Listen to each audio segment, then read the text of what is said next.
Hello again, folks. Welcome back to the channel. Time to fire off another video. No stop motion this week. This is a very low effort channel, and I do hope you can appreciate the very uh, low effort.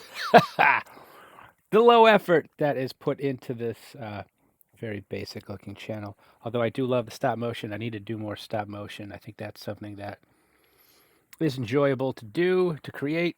A little time consuming, but it's enjoyable to create and enjoyable to watch. But yeah, it takes time. That's the one thing that we're all lacking today, isn't it? I want to talk about a topic I'm hesitant to go there with because anyone who has been playing Magic for more than 6 months and is not a Hasbro shill, I think any Magic related video will devolve into complaining about the sad state of affairs with this game, so I don't want to do that. What I want to do is pay a little more attention to the spirit of the channel, which is something I also realized it is called my midlife crisis. But I've been avoiding actually talking about stuff like that because I'm sure you guys really don't want to listen to me kvetch about this stuff and get you down and whatnot. But I am a middle-aged white dude with 3 kids and an ex-wife, and about 3 weeks ago, I lost my job. So here we are. I'm having a little adult beverage here. Let's talk about Magic. And the one thing I really want to talk about, as I said, for anyone who's been playing for more than 6 months, a year, what have you. Uh, let me flip that around. For anyone who's been playing less than 6 months, I want to tell you guys, you kids, what it was like when this game came out back in 1993, because it really was a game changer. It was a game changer. It saved an industry. It saved businesses. It created an industry. It really was a revolutionary idea, product that came out when people needed it. And and we'll skip ahead, and I'll tell you what killed Magic. It was the internet. That's right, folks. The internet killed Magic, but more on that. Let's go back. Let's go back before 1993. Let's go uh, to my friendly local game store. This was called the Dragon's Lair out in Western Massachusetts, in East Longmeadow at this time. A little shop, comic books, games.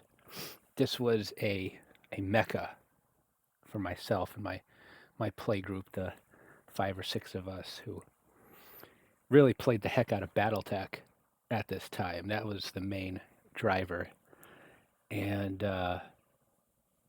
yeah, that was always at the very back of the store, kind of, gosh, bottom shelf in the way back to the right, where I'd beeline it whenever I got to go to the store and look for BattleTech stuff.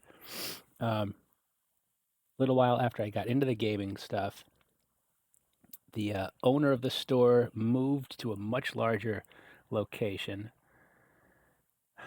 in West Springfield, and brought along all the games, all the comic books, and also got a video game dealer.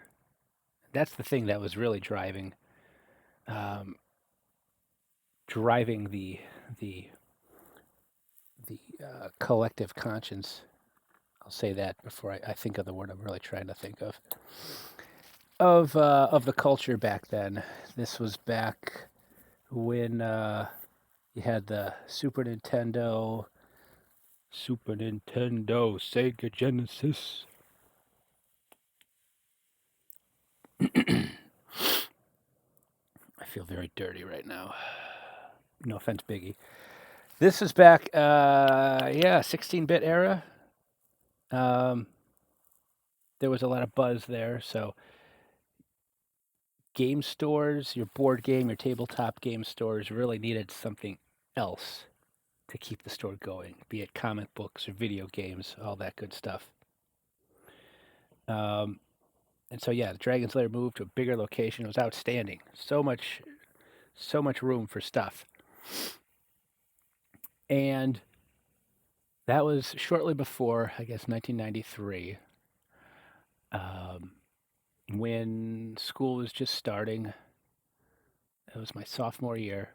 And I remember coming into school, first period, it's English class.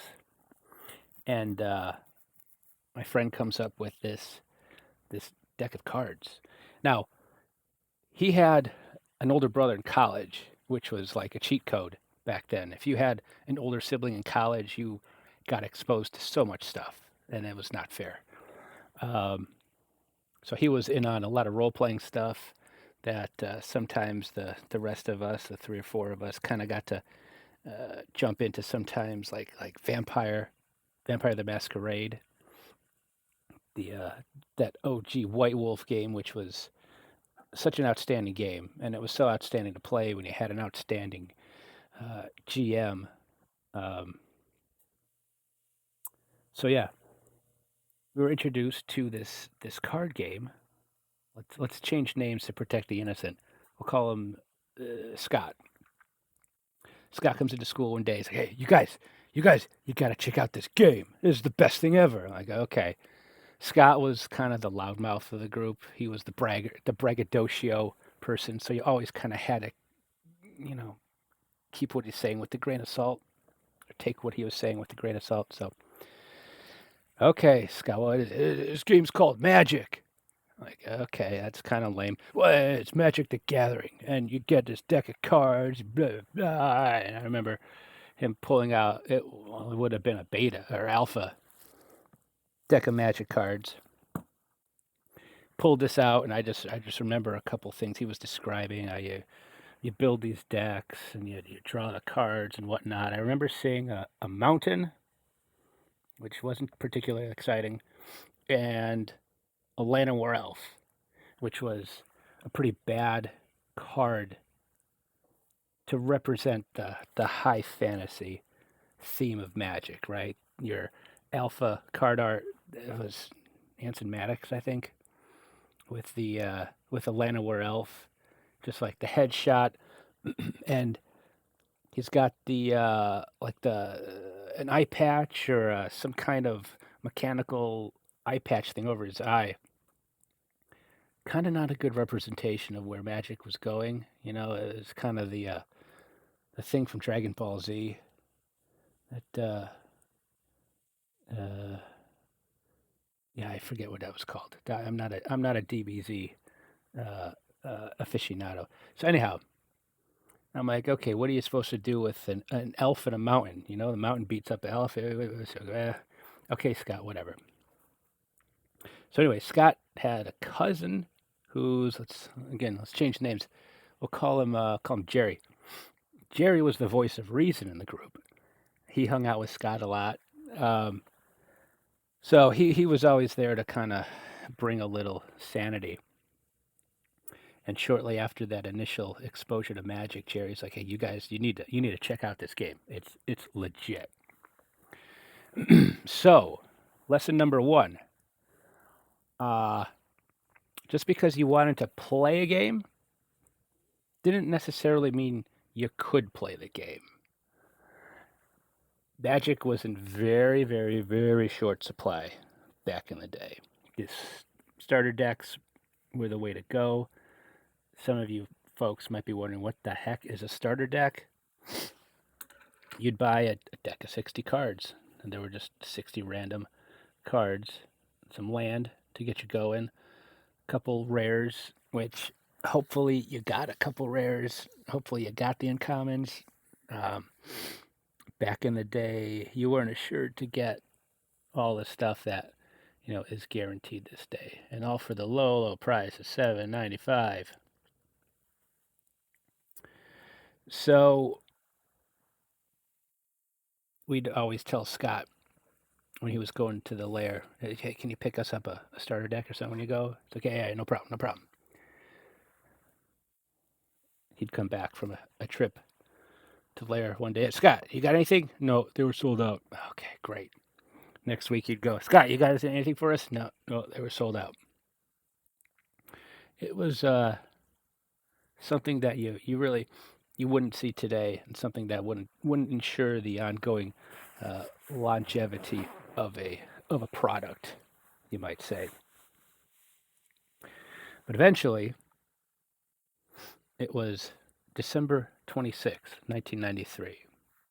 It's the first day I got to actually buy Magic product. The day after Christmas, I had a pocket full of Christmas money, and we piled into Jerry's mom's little Ford Escort. I think 4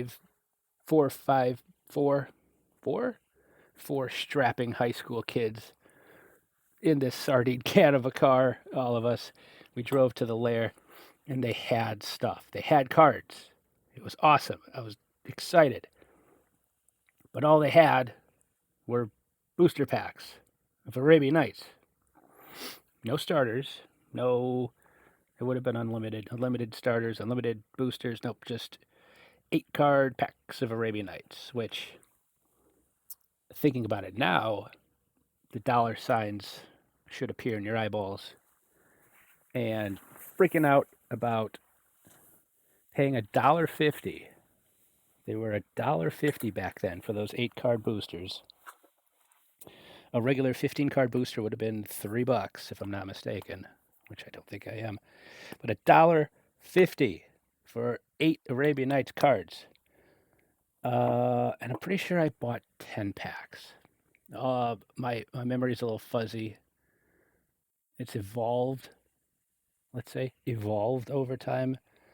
I don't think I spent the $30. I think it was just 15 to get 10 packs. So I got 10 packs of Arabian Nights. That's 80 cards. I'm ready to rock and roll, right? Except for the fact that I didn't have land. So I went back to Jerry's house, if I'm not mistaken, and we met up with the college crew. There must have been about 8 of us gathered around in a circle. We're all going to learn how to play Magic. But a couple of us there, we had to trade for land. So I had to trade away a decent pile of Arabian Nights cards for basic land. And I'm pretty sure it was just black and green stuff. And there was a singing tree in there. I think that's the one thing I can absolutely remember that got traded away, a singing tree, which not exactly an exciting card these days, but it's a freaking Arabian Nights uncommon because there weren't rares in that set, right?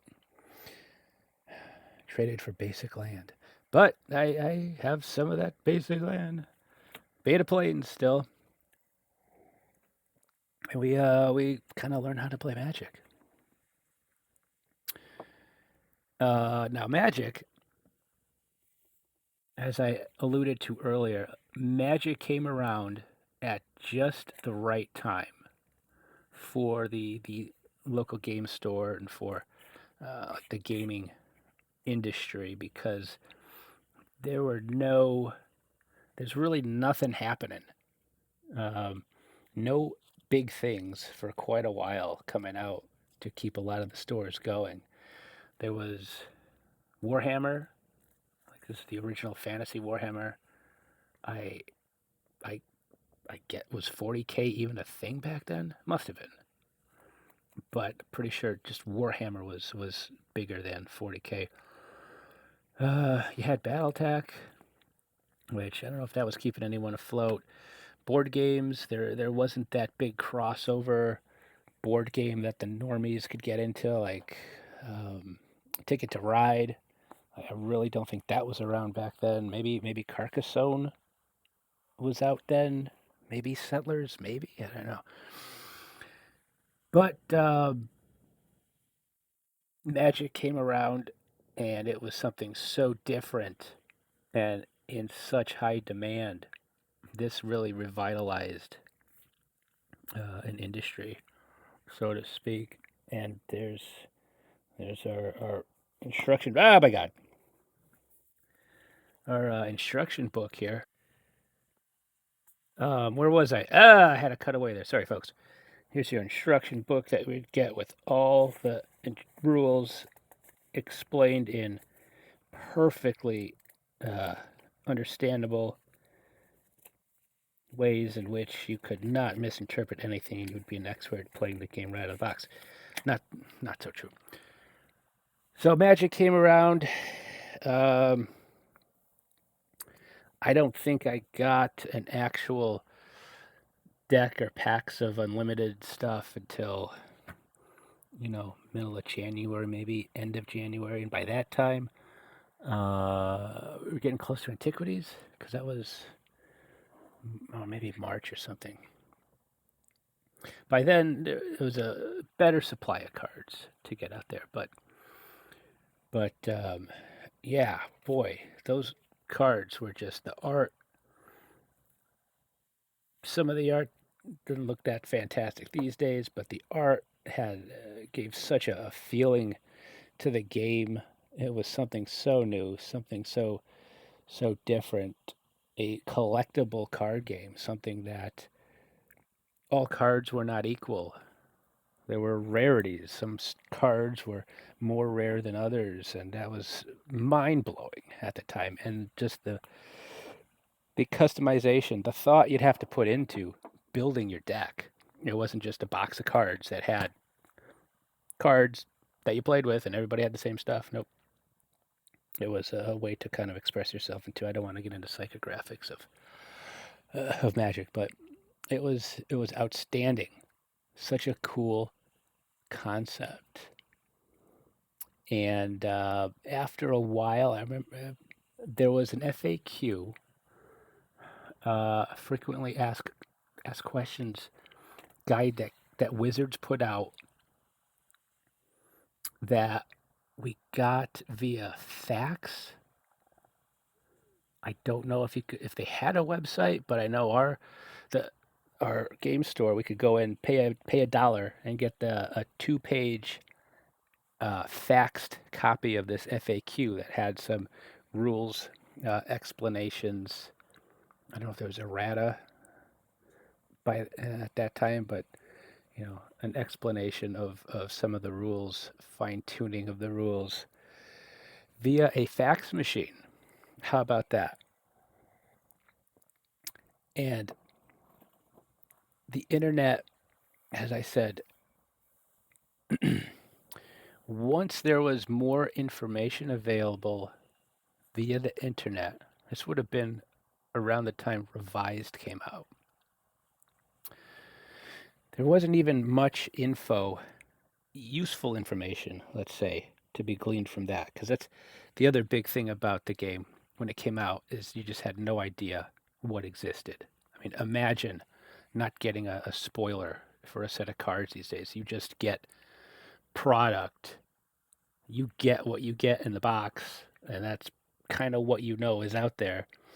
Or you look at what your friends get and you compare, and you just the word of mouth for some of this stuff. It was so cool. I mean, that's something that is lost these days. If anyone actually paying attention to the game, watching or paying attention to spoilers, card lists and stuff, being able to see cards before they come out, that just didn't exist back in the day, and you had no idea what was really out there, and that is just so mind shattering, I think, to a person these days just jumping into the game.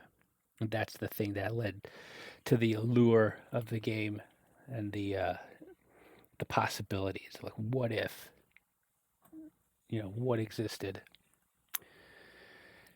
And yeah, that was great. And even when we got some info, like I said, when Revised came out, I think there was a checklist that Wizards put out, which was just a list of revised cards. And it was just like card name, color, casting cost, rarity, a card type. That was it. No, no rules or anything. You didn't know what the card did. It's just names and stuff. And I remember it was it Viduran Enchantress, the the 3-drop green creature. I had no idea what that was. Absolutely no idea. It was a rare, so that got my imagination running around in circles. What could this thing be? When I finally found out, I was like, eh. But just another layer of that not knowing what was out there. That was great. And also about that time when Revised came out, I thought it was really cool that they would not reprint certain cards. How Wizards just came out and decided that certain cards might be too powerful or whatever, and they didn't print them in Revised. Uh, and I had some of those cards, so it was no big deal. I had Moxen, yeah, whatever. Someday, oh, this Mox is going to become coveted and so rare, just like you know every one of us smart people who started this game so early. We've got this extremely rare artifact, and it's kind of a meta thing, right? Until here we are, 30 years down the road, and I will never own that stuff again. Maybe that wasn't such a good idea to be thinking about stuff like that back then, but oh well. And I am a bit of a Timmy. Um, I would get rid of stuff that I had on a whim just to get new stuff. These days, I can't really justify having a lot of money tied up in cards, so I'll cycle through stuff and whatnot. But I'm getting sidetracked. Um, yeah, we had stuff in like starter decks, just totally random 60 card decks. When expansion sets came out, you had Tempest here. Here's something that'll blow your mind. You get a little book here that actually gave you some lore, talked about the game and then the worlds that the expansions were coming from. Really cool stuff. You had the Duelist magazine put out by Wizards, which had all kinds of cool content in there. Really, yeah, really exciting time to jump into a new game and get involved with stuff. And yeah, unfortunately, I don't really have a lot of stuff from when I started because one way or another it just tends to disappear. Although I do have my namesake here, Tim. And yeah, some of the land that I got in that first trade that I may or may not regret. Yeah, I regret. I got my unlimited Swords of Plowshares, which have stuck with me for so long. Then here's a Mirage deck here. $8.95. Oh, it went up $1. Um, yeah, that's magic. This hasn't devolved into a conversation about the current state of the game yet. So much more we could be talking about. So much more time that I could have dedicated to some hilarious stop motion involving Transformers or G.I. Joe or whatnot. What kind of a stop motion magic video could? It's not worth considering. So there you have it. I hope anybody who didn't get exposed to this game pre-internet kind of took something away there, maybe. Um, I'm sure I forgot to bring some stuff up, but yeah, Magic was such an outstanding product back in the day that took our imaginations, took our lunch money, took our hearts, some of us. And oh yeah, here's a little something, something. Look at this. If this wasn't enough, you could buy the Pocket Player's Guide, which is for a very large pocket. Um, $7.95. I could have bought a box of or a starter deck instead of this thing, which is just a uh, glorified rules book or something. I bought this in Canada. In Canada, on our band spring trip up to Toronto. I got that and maybe one booster of Revised, in which I I did not pull a Savannah. I think my friend pulled a Savannah. I pulled a Veteran Bodyguard. But I think I had Savannahs. Pretty sure I was playing white green back then. Oh man, and that's another thing. Yeah, I'm glad you brought that up. Card sleeves did not exist back in the day. We had penny sleeves, like for baseball cards and stuff, which were garbage. You couldn't use that. You could use top loaders, which are ridiculous. You couldn't use that. You had to raw dog these cards, and that just oh goodness. I imagine if you could travel back in time and try to play the game back then, knowing what you know now, playing the game with these cards. I had a deck. Um, I had a deck of cards that was like a saddle. Can I do this without effing it up? I would bridge these MFers so much the deck I would be amused when I got my deck like this, so it would kind of rock back and forth. I had a white and green deck with a Pearl, Mox Emerald, Savannahs. What else would I had? I had three Eurekas back in the day. I was a madman. I would play three Eurekas. That was fun. Uh, Gosh, what else of value would have been in there? If Biff a Freet. Anybody know what a If Biff a Freet is? That was my boy back in the day. Just nuking them flyers from orbit with If Biff. But yeah, no card sleeves. Imagine just shuffling your Power Nine. Oh, man, it kind of makes the hair on the back of my neck crawl. Uh, or my skin would crawl. The hair would just kind of point up, wouldn't it? But those were the days. Best magic trade ever. I shouldn't say this out loud because there might be criminal prosecution if I actually say this. But no one's watching anyway. Ha! Best trade ever.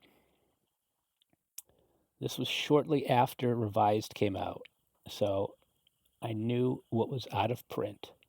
I'm looking through someone's cards, and guy has a ancestral recall, and so he's flipping through my cards and pulling out whatnot. Did you find anything, of interest? I said, well, the only thing was this ancestral recall.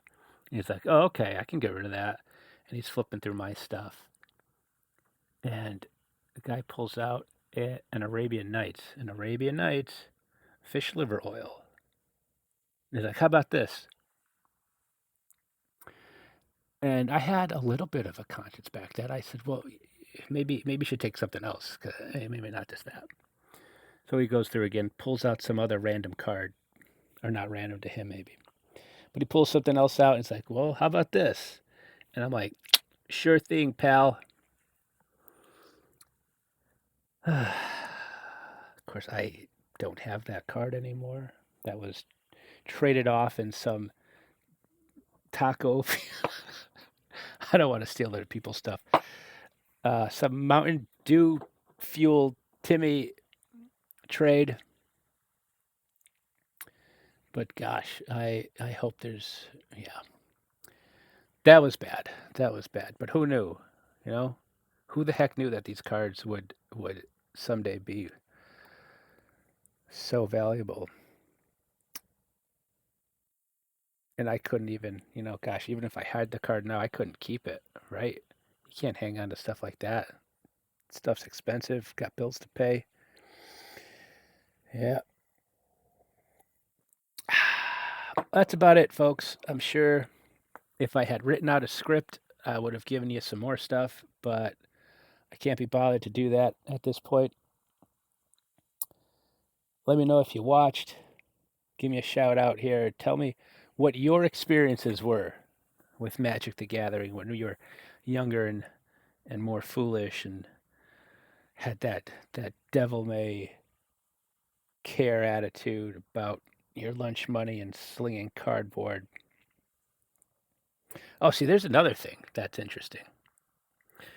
We would play sometimes in the library of the school, and we would get rushed out. We'd get shooed out a lot of times because gathering, gathering, that was unintentional. I'm not that smart. Um, Gathering in the library to start playing a card game during lunch or whatever was not a cool thing. So we'd get shooed away. Uh, yeah, because you know stuff, stuff and junk. All right, that's it. These lazy ramblings have to end. Um, we'll throw this up. Let me know if this is the kind of content you want to hear. Because yeah, I'm more than happy to talk about the good old days and such. So thank you for tuning in. Thank you for listening. Thank you for going down memory lane here with a game that has consumed my very soul through certain points in my life. And right now, life conspires and distracts me, probably for the better, from getting too wrapped up in this game. So we'll leave it at that. Good night, folks, wherever you are. Catch you on the flip side.